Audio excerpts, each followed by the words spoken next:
New project, name and folder location. Here are your clips and images which you will drag and drop on the timeline. You can also create bins which are like File Explorer folders.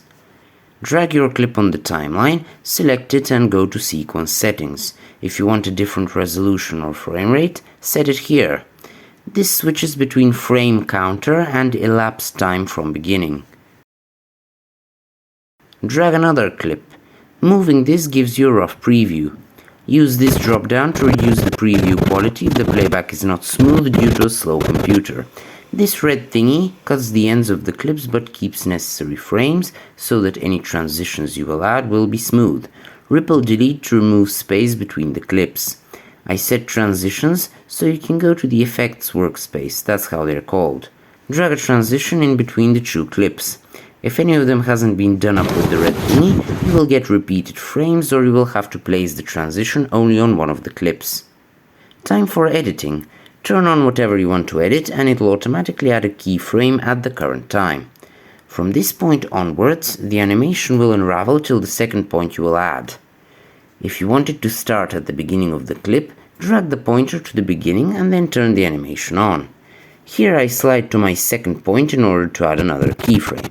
Then, grab the value with your mouse like a slider until you get what you want. This means the clip will start at 100%, then slowly scale up to 193 and remain at that past the second keyframe. The razor tool can cut a clip into two clips. Note that if you cut the end of a clip with the razor tool and subsequently you don't use the red thingy to shorten it, you will have repeated frames when you put transitions. Although you might want a rapid cut, in which case it's all the same. The text tool. Click on the preview where you want it. Type it out. Then switch to the Graphics workspace, the Essential Graphics pane, and fiddle with it in the Edit tab. Or you can choose among the presets available in the Browse tab, most of which have their own animations already baked in.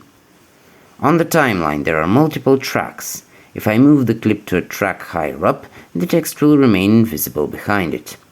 To work with the colors of the clips, there is the effect Lumetri Color. You can adjust tint, sharpness, saturation, etc. Dragging the values without turning on the animation, with the icon on the left will change the value throughout the whole clip without keyframes. You can add a marker to pinpoint a moment in your clip if you, for example, are editing on multiple tracks to align the keyframes of more than one clip.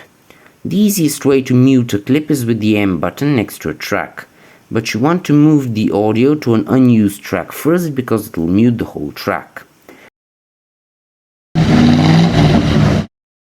For more sophisticated audio tweaking, there's the audio workspace.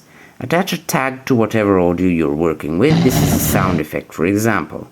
You can make it louder and add reverberation. For more advanced color editing, there is the color workspace. When you're done fiddling, Ctrl M to export the clip. In the new window, change this to optical flow.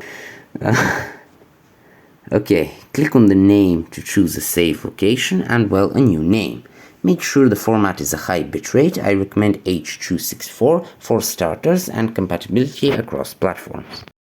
Alright, exactly 3 minutes and 46 seconds in. Thank you very much for watching. Hope it was useful, though you might need to go back and watch some parts again if it was too fast. Please subscribe to the channel for more interesting videos.